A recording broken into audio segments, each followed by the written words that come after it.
আমি তপন কুমার দেবনাথ, ঢাকা বাংলাদেশ থেকে আজকে তৃতীয় দিনের মতো আমার পরম আরাধ্য গুরুদেব বাবা শ্রী শ্রী শিবানন্দ বাবার কৃপা কথা বলার চেষ্টা করছি। বাবা 2007 সালের পরে 2014 সালে বাংলাদেশে আবার আসার মনস্থির করেন এবং আমরা এই প্রথম বাংলাদেশে বাবাকে নিয়ে একটি বাবার ভক্ত সমাবেশ এবং একটি উৎসব করার মনস্থির করি। বাবার সম্মতিক্রমে আমরা 3 ভাই মিলে, ডাক্তার পরিতোষ চন্দ্র দেবনাথ, গোপাল চন্দ্র দেবনাথ এবং আমি তপন।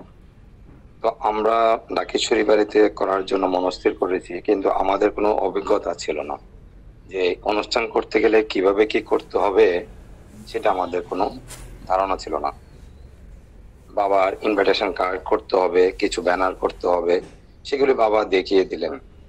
কতটুক কিরকম কাগজে করতে হবে সেগুলি কিছু কিছু আমাদেরকে আইডিয়া দিয়ে বাবা সিলেটে চলে গেলেন। সিলেটে কিছু তীর্থস্থান আছে, ভক্তদের নিয়ে ওইগুলি দর্শন করবেন এবং কিছু দান যজ্ঞ আছে, এগুলি উনি করবেন। তা আমরা ঢাকাতে আমরা ভাইয়েরা মিলে আমরা যখন এই কার্ডগুলি করতে যাই তখন প্রতিনিয়তই কার্ডগুলি আসলে ঠিকঠাক হচ্ছে না। তো বাবা সিলেট থেকে ফোন করে আমাকে সরাসরি বলেন, তোমার এই জায়গাগুলি ভুল আছে, এটাকে এইভাবে কারেকশন করতে হবে।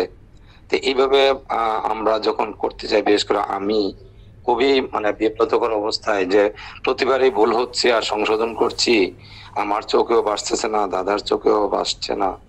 আমরা আসলে খুবই মূর্খ আর কি, আমার কাছে মনে হলো। আমি একদিন আমার বাসায় বসে আসলে সত্যি আমি কেঁদে ফেলছি যে কি করছি আসলে। একটা কার্ড করতে যে বারবার বাবার কাছে দেখাইতে হচ্ছে সিলেটে মোবাইলে, তো এটা তো আসলে শোভনীয় না।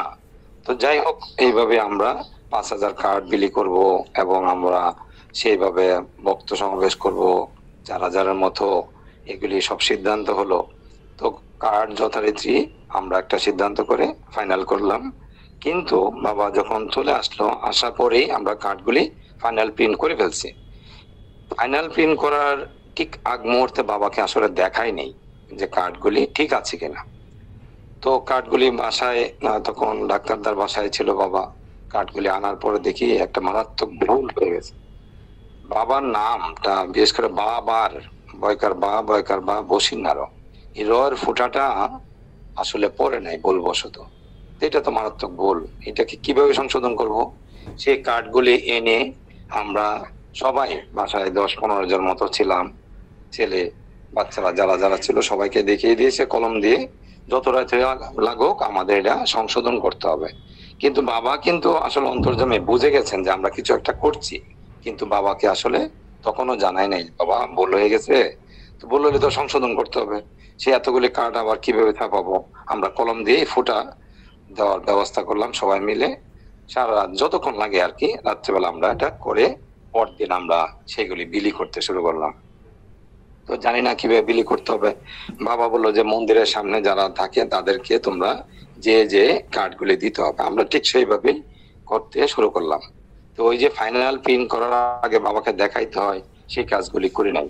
এই জন্য আমার একটা অনুভব আর কি, আমরা যা কিছু করি বাবার কাছে সবকিছু সমর্পণ করে করতে হবে। যা কিছু করি সবই বাবাকে জানিয়ে বাবার সম্মতিক্রমে করতে হবে, আর সততা ও নিষ্ঠা করে বাবার কাছে চাইতে হবে, তবেই সেটা সুন্দর এবং মঙ্গলময় হবে। অন্যথায় অসুন্দর এবং অমঙ্গল হবে এবং বিশৃঙ্খল হবে, এটা নিশ্চিত। এইটা আমরা আসলে এই অনুষ্ঠান থেকে বুঝতে পারছি। আমরা যখন ভক্ত সমাবেশ করি ডাকেশ্বরী মন্দিরে, তখন প্রচুর ভক্ত, আমাদের আসলে আইডিয়া ছিল না এত লোকজন হবে। যারা ছিলেন তারা অনেকে দেখেছেন বাবা গেট দিয়ে যখন আসন, যেখানে বাবা স্টেজ যাওয়ার অবধি সেই জায়গাটা একদম স্টপ হয়ে গেছে বাবাকে প্রণাম করার জন্য, বাবাকে শুয়ে বাবার চরণ ধরার জন্য আকুতি মিনতি, একই এলাই কাণ্ড। আমরা লোকজনকে সরাইও পারছি না, এমন অবস্থা, বাবার শ্বাসকষ্ট হয়ে যাচ্ছিল, এমন অবস্থায় আমরা নিয়ে পৌঁছানো। তারপর হঠাৎ করে ফ্যানও বন্ধ হয়েছে, তারপর ফ্যানও চালু হলো। যাই হোক, এই জিনিসগুলো বলছি না, কিন্তু আমরা প্রসাদ যখন দিই, প্রসাদের ব্যবস্থা ছিল বসিয়ে প্রসাদ দেওয়া। বসিয়ে প্রসাদ দিতে যায় দেখা গেছে প্রসাদ যথারীতি শুরু হলো, দর্শন হচ্ছে, পাশাপাশি প্রসাদও বিতরণ হচ্ছে, কিন্তু এক সময় যায় প্রসাদও একদম সম্পূর্ণ সবকিছু সুন্দরভাবে সমাপ্ত হয়ে গেল। মানে এক মুঠ প্রসাদও আর আসলে ছিল না, খিচুড়ি প্রসাদের আয়োজন ছিল। তো যাই হোক, এইভাবে আমাদের এটা একটা কাজ শেষ হলো।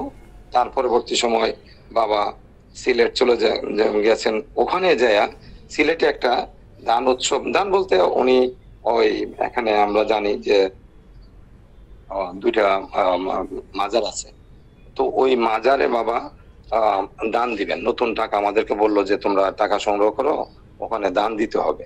তো সিলেটের জন্য সেটা তো আমরা মোটামুটি আমরা ভাইয়েরা প্রিপেয়ার যে নতুন টাকা ব্যাংক থেকে তুলে এগুলি বাবা দেয়। আমাদের তো এটা জানা নাই, কিন্তু পুরান টাকা বাবা দিবেন না, নতুন টাকা দিবেন। তো সেটার জন্য শাহজালাল এবং শাহপরানের দুটি মাজারে বাবা যাবেন, আমরাও গিয়েছিলাম।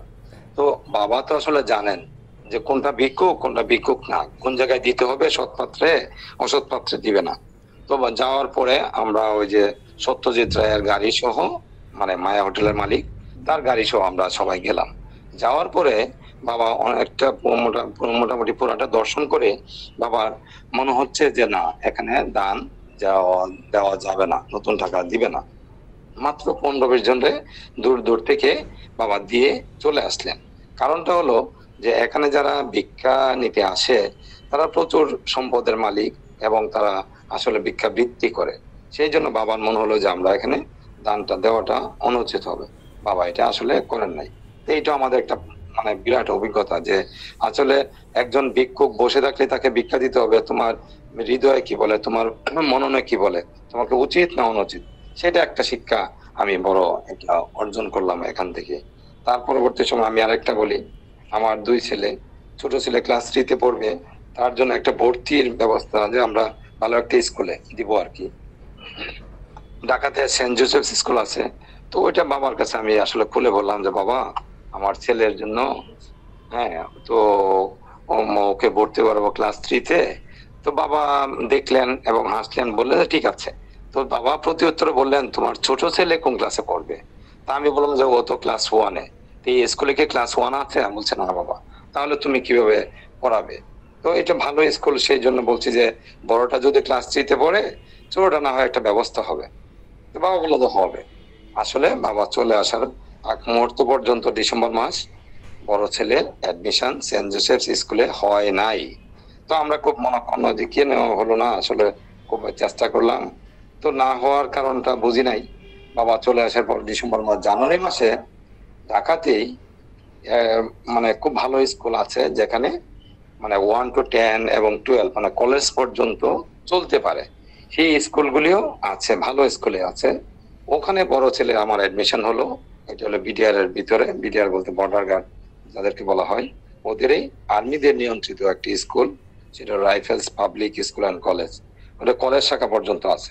ওখানে বড় ছেলের হলো, ইন দ্য মেন টাইম ছোট ছেলের হলো, মানে দুইজনেই একই স্কুলে ভর্তির ব্যবস্থা হলো।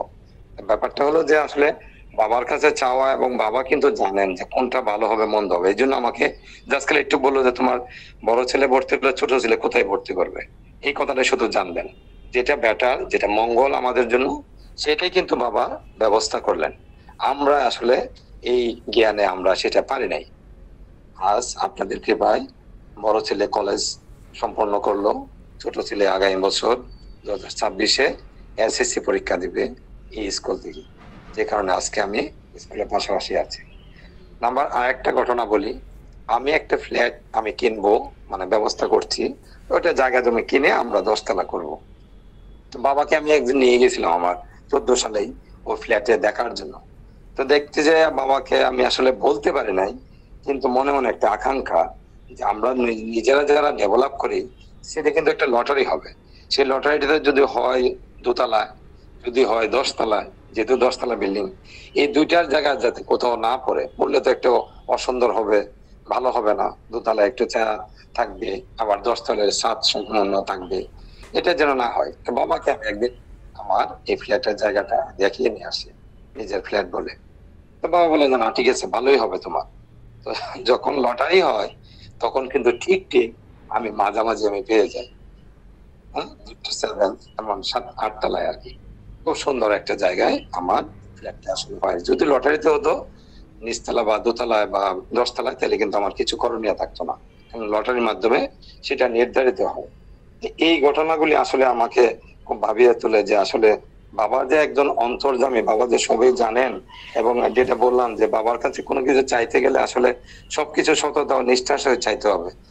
ওই কিন্তু আসলে বাবা সবারই মঙ্গলময় করবেন, এবং সেটা আমি বিশ্বাস করি আর কি। এই কয়েকটা ঘটনা আমি আজকে বললাম। বা